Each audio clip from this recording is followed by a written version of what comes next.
If you know someone behaves like a toxic narcissist, you probably have recognized their seemingly unflappable personality. It's pretty difficult to deal with, to say the very least. But did you know that there are a number of other things that the average narcissist is seriously afraid of, and that they hide these fears in order to avoid having them used against them? It's true, and that's exactly what we are talking about today. The narcissist's biggest secret fears and exactly why they feel that way. It's time. Let's talk. Number one, fear from rejection. Narcissists can't stand being rejected. It destabilizes and invalidates them. That's why they fly into rages and punish and threaten you if you threaten to leave them, and love bomb you if you do manage to get away.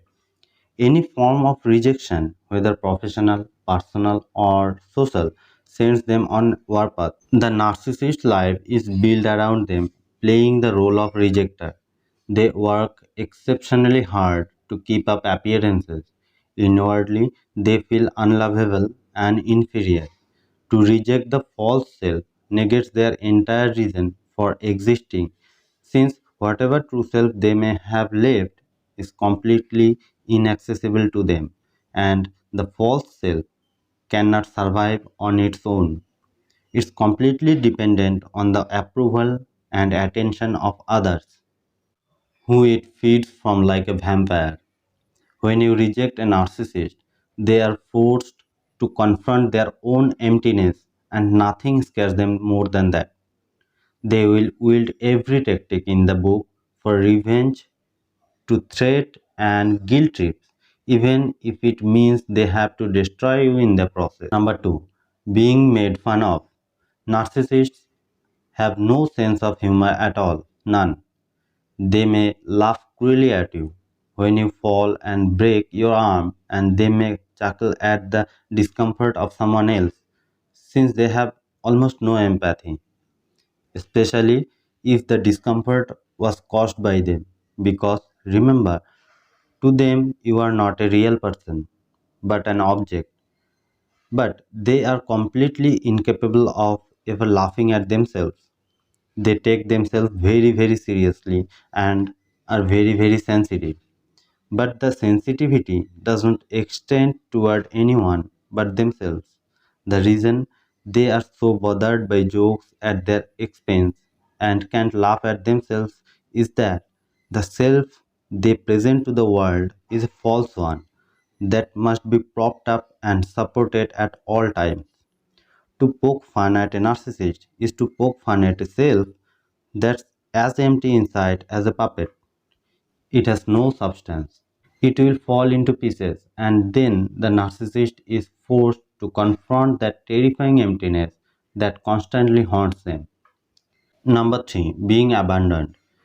As often as a narcissist threatens and directly or indirectly to abandon you, you would think that they are perfectly secure in their ability to remain surrounded by forces of narcissistic supply, as in people who love them, admire them, and serve them as needed. But the truth is that while abandonment is probably the most human fear one can have, narcissists are not immune to it. In fact, if we are being honest, they are pretty normal this way. The difference between a narcissist's fear of abandonment and that of an average person is that the narcissist will actively abuse and manipulate the people around them in order to control them.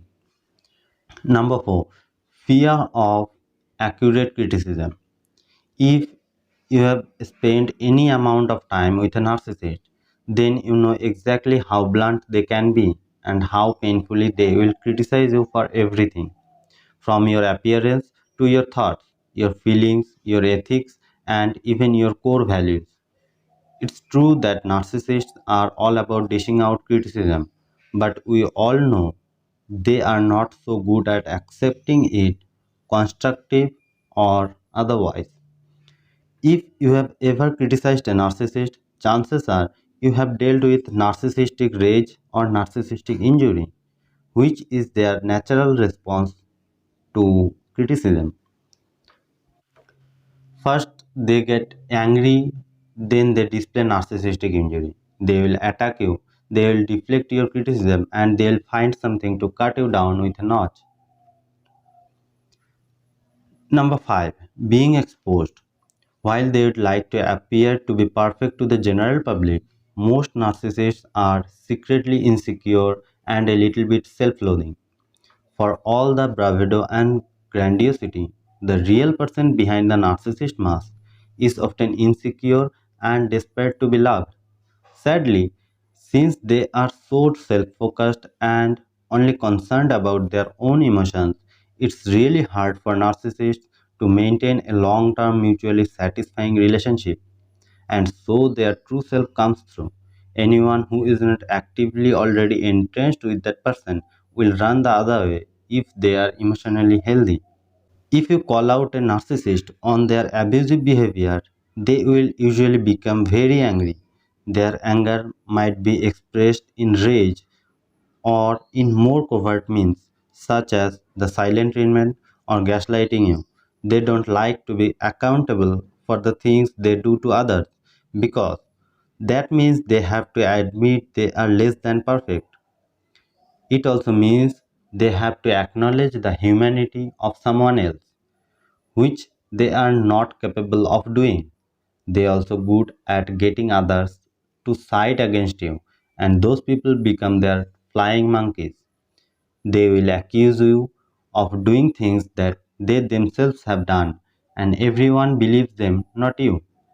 You start to feel like you are living in a hellish world of smoke and mirrors, where you are no longer sure what's real and what is not. The narcissist has consciously or unconsciously set up this elaborate lie as a massive defense mechanism against being exposed as imperfect and flawed, just like everyone else.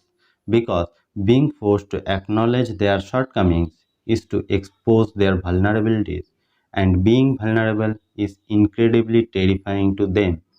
They blame so they don't have to feel the shame. Number 6. Being ignored or not being the center of attention. Ignoring a narcissist means giving them no supply at all, and without narcissistic supply, the narcissist die a slow death or believes they will. Narcissists need to be the center of attention at all times. If they are not, it shatters their false sense of self-worth. A prime example is being at a social event with your narcissistic partner. A guest casually mentions a personal achievement. You are impressed and begin focusing your attention to them, saying things like, "Wow, that's awesome," or "You have done really well for yourself." That will destroy a narcissist because they are not the focus of the conversation. You can compare it to dousing them in a bucket of cold water.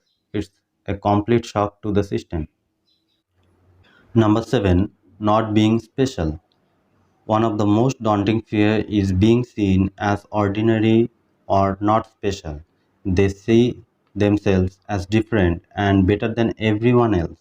They think they are above the law and they see themselves as deserving of special attention and treatment at all times.